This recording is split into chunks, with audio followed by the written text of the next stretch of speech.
सिद्धिभ्यः नमो अरिहन्ताणं नमो सिद्धाणं नमो ऐरियाणं नमो वत्सायाणं नमो लोये सविसाहुणं वक्तामैरप्रणतिमौलिमणिप्रभाण मुत्योत्तैकं दलितिपापितमो वितानं सम्यक् प्रणम्य जिनिपातियुगं युगाता वालम्बनं भविचलि पतितां सेनानां दिदिवादिदिविकजनपदं तीर्थंकरादिनाथ भगवान की परम पूजनीय आचार्य वंशिक विभव सागर जी महामुनि राज की परम पूजनीय आचार्य श्रीमान तुंग स्वामी की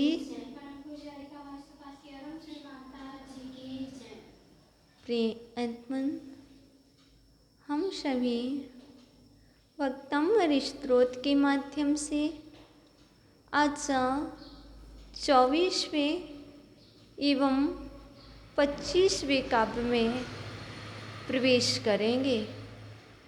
कल हम सभी ने 23वें और 22वें पूर्व काव्य को पुनः समझा था, जिसमें ज्ञात हुआ था भूत प्रेत बाधा भय निवारक ये 2 युगल काव्य थे, 23 और 24।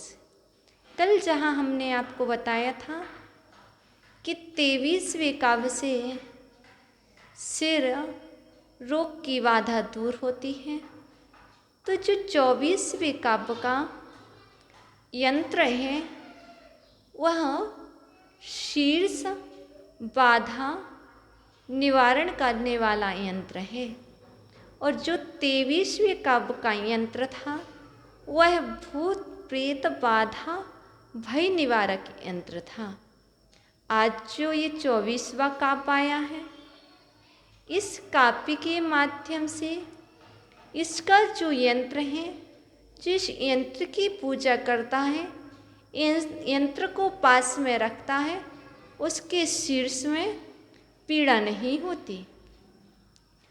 और इसका जो जाप मंत्र एवं रिद्धि मंत्र और जो काव्य है, इस काव्य के माध्यम से बुद्धि की वृद्धि होती है। बुद्धि को बढ़ाने वाला जहाँ पर 6 नंबर का काव्य था, आज बुद्धि को बढ़ाने वाला 24वां काव्य उपस्थित हुआ है।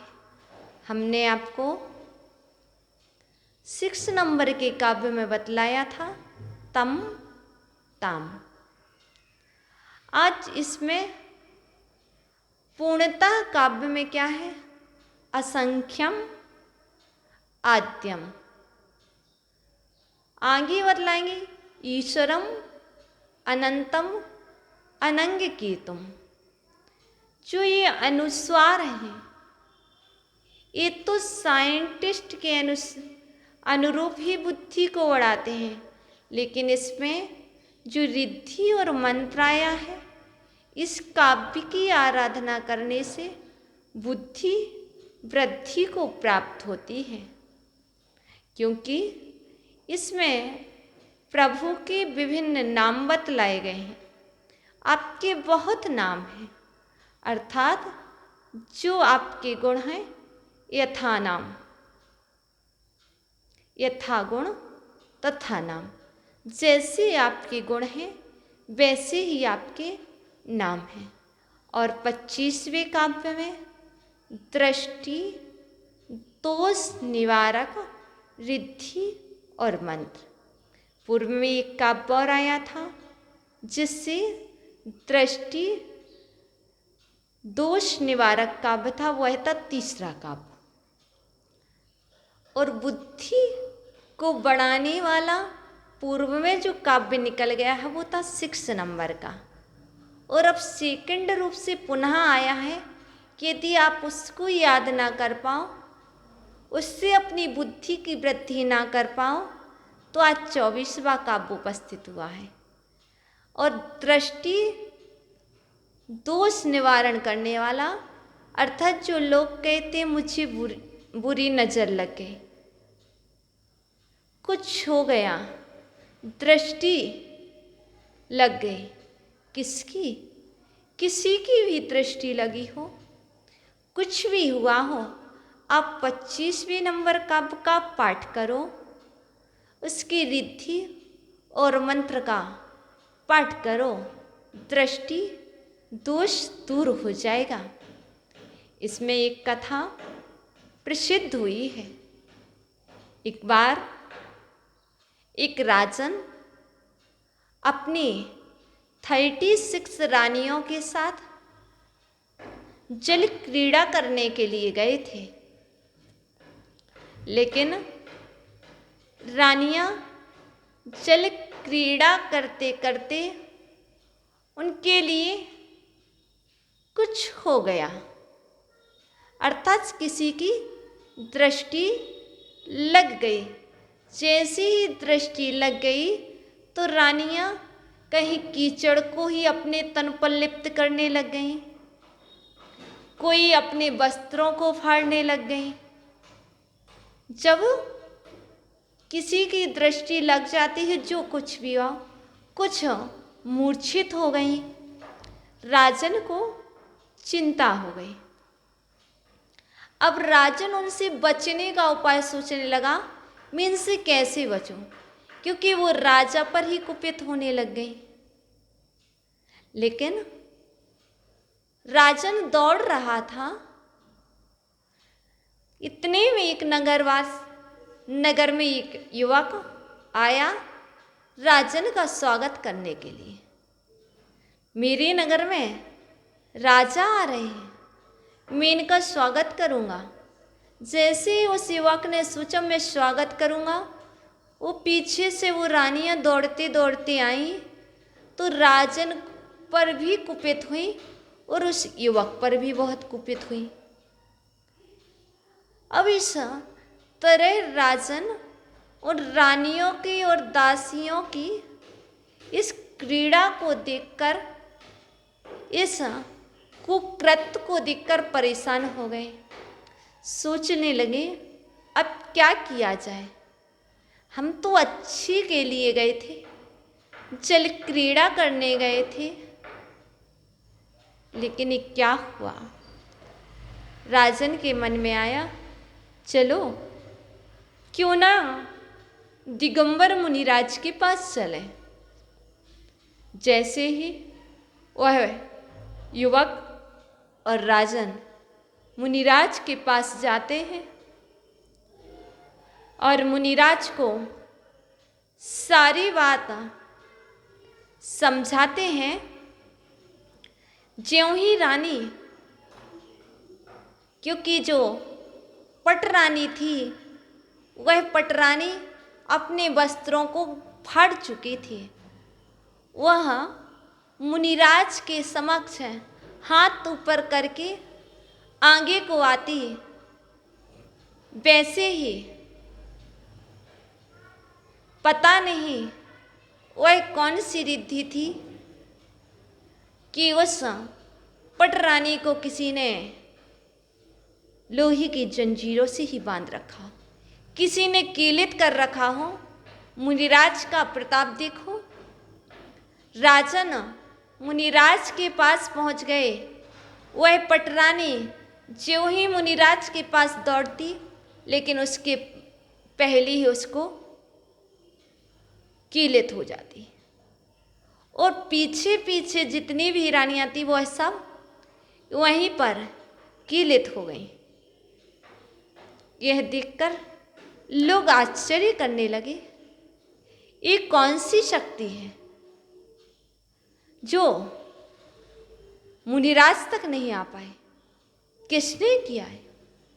और राजन ने अपने मन की पूर्ण बीती हुई कहानी बतलाई।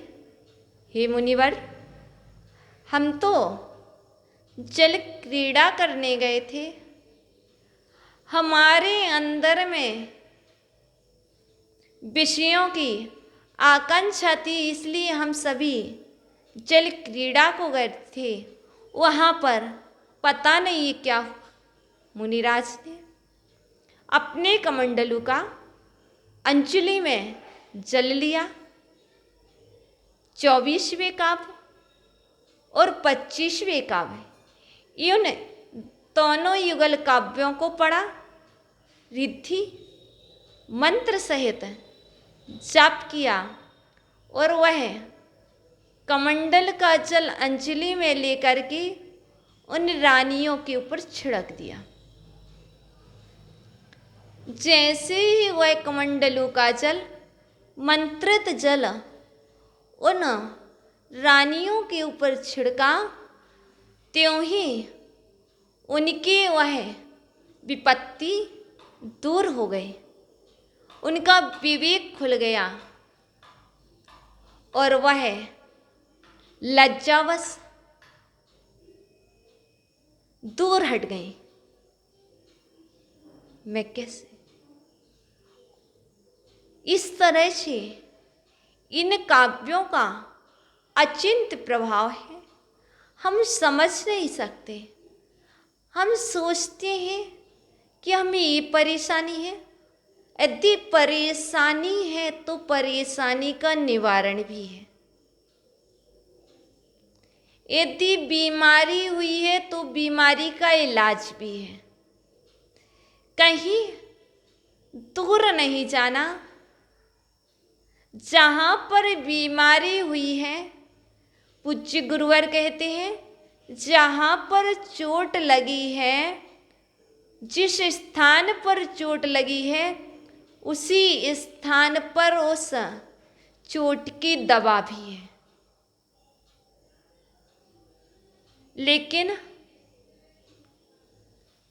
लेकिन समझने वाले को चाहिए है वह इलाज कैसे हो। इसलिए राजन ने तुरंत ही मुनिराज के समक्ष जैन धर्म को दृढ़ श्रद्धा से स्वीकार किया और उसने कुछ व्रत भी लिए कि मैं इतने दिन का यह व्रत लेता हूँ।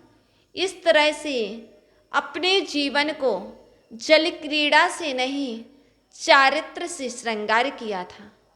अभी मौज जल क्रीड़ा में आ रहा था, अब आनंद उसे आत्म क्रीड़ा में आने लगा, चारित्र का पालन करने में आने लगा। इसलिए जो 24 नंबर का काव्य है वह बुद्धि को बढ़ाने वाला है और जो 25वां काव्य है वह दृष्टि दोष निवारण करने वाला है। तो आइए सबसे पहले हम विभिन्न नाम देख लें। आपके विभिन्न नाम हैं प्रभु, वह कौन से हैं आपके नाम। इसके बाद हम 25वें काव्य में देखेंगे। हे प्रभु, आप ब्रह्मा हैं, आप विष्णु हैं, आप शंकर हैं और आप ही बुद्ध हैं। तो कैसे आप शंकर हो, कैसे आप बुद्ध हो और कैसे आप विष्णु हो और किस प्रकार से आप ब्रह्मा हो, इन सब को हम जानेंगे। तो सर्वप्रथम हम 24वें काव्य को देखेंगे। त्वामप्ययं विभुमचिन्त्यमसंख्यमाद्यं ब्रह्माण्डमीश्वरीमनन्तिमनङ्गीतं योगीश्वरं विदित्य योगिमनेकमेकम् ज्ञानस्वरूपममिलं प्रविदन्ति सन्तः। आचार्य भगवान मानतंग स्वामी 24वें काव्य में बतला रहे संतः अर्थात संत जन या संत पुरुष। त्वाम आपको, बहुत सरल अर्थ है। संतः त्वाम संत जन आपको, अव्ययम अव्यय मानते हैं, अव्यय स्वरूप मानते हैं। क्यों? क्योंकि आपका कभी व्यय होने वाला नहीं है, इसलिए आपको अव्यय स्वरूप भी कहते हैं। संतः त्वाम अव्ययम्, संतजन आपको अव्यय, विभुम विभु, अचिंत्यम अचिंत, असंख्यम असंख्य। अर्थ तो बहुत सरल है। संतजन आपको अव्यय, विभु, अचिंत्यम, असंख्य, आद्यम आद्य, ब्रह्मांडम ब्रह्मा, ईश्वरम ईश्वर, अनंतम अनंत, अनंगिकेतुम अनंगिकेतु, ईश्वरम ईश्वर, विदित योगम विदित योग, अनेकम अनेक, एकम एक, ज्ञान स्वरूपम ज्ञान स्वरूप, अमलम निर्मल, प्रवदंती कहते हैं। हे प्रभु, संतजन आपको भावार्थ बतला रहे हैं। हे प्रभु, संतजन आपको अव्यय, विभु, अचिंत, असंख्य, आद्य, ब्रह्मा, ईश्वर, अनंत, अनंगिकेतु, योगीश्वर, विदिक्त योग, अनेक, एक, ज्ञान स्वरूप, निर्मल, प्रवदंती कहते हैं।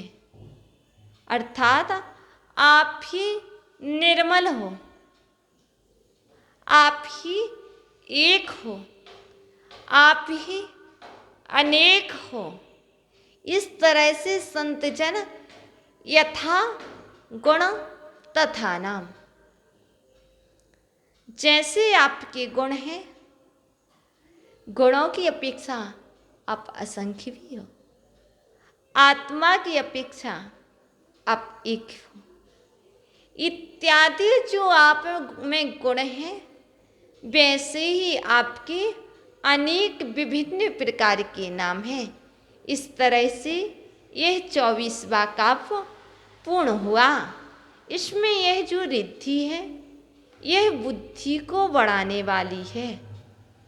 ओम ह्रीं अरहम णमो दिट्ठी विषाणम झ्रौम झ्रौम नमः स्वाहा। इसमें बुद्धि बढ़ाने वाला एक मंत्र है।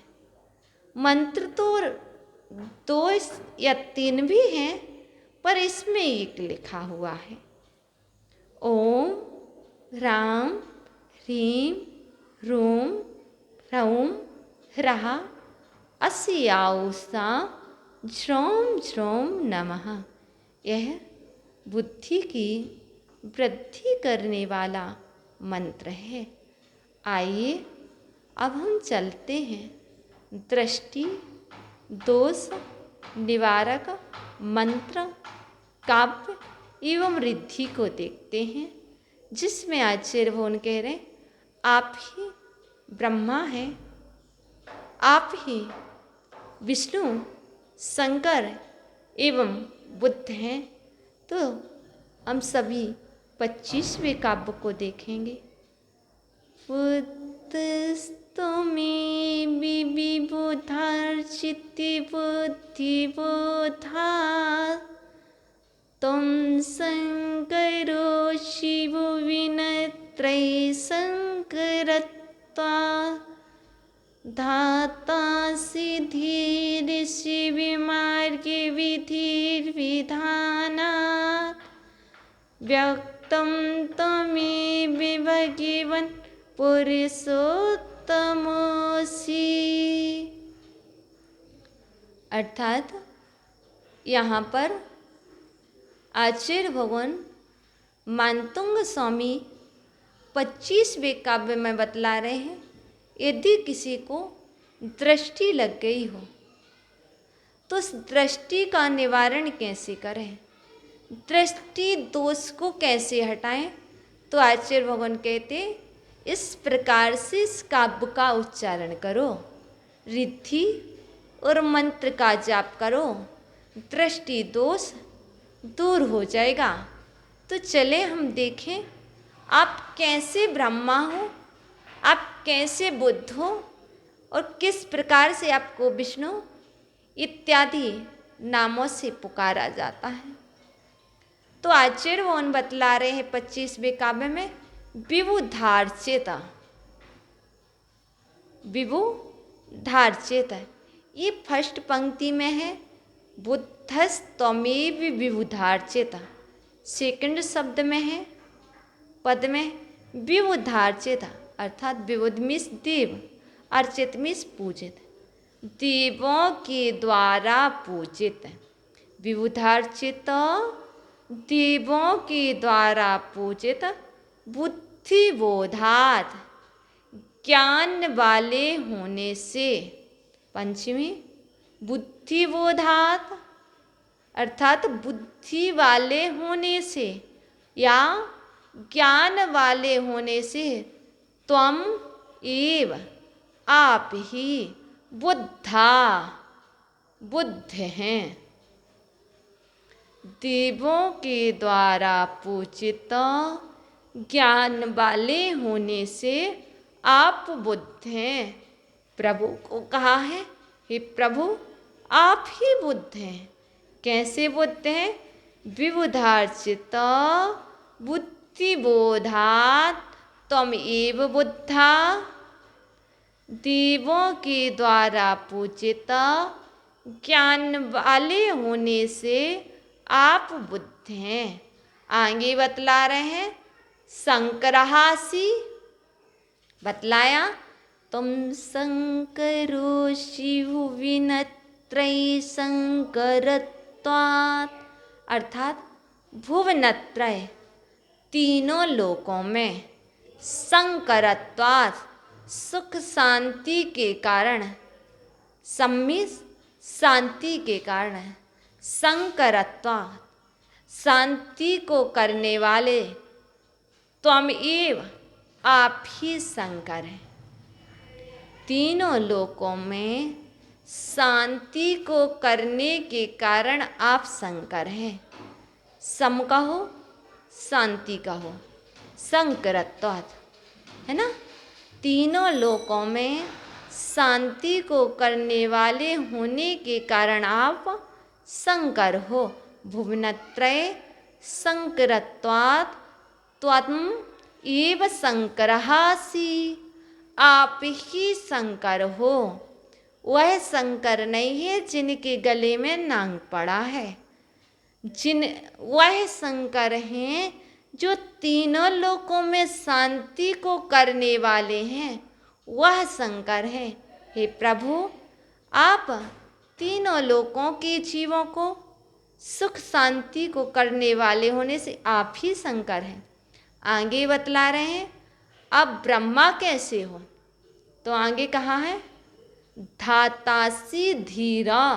तो सबसे पहले हम लेंगे धीर, अर्थात हे धीर शिव मार्ग विधि, मोक्ष मार्ग की विधि के विधानात विधान करने से, मोक्ष मार्ग की विधि के विधान करने से, तुम एव धातासी आप ही धाता हैं, अर्थात आप ही ब्रह्मा हैं या आप ही विधाता हैं।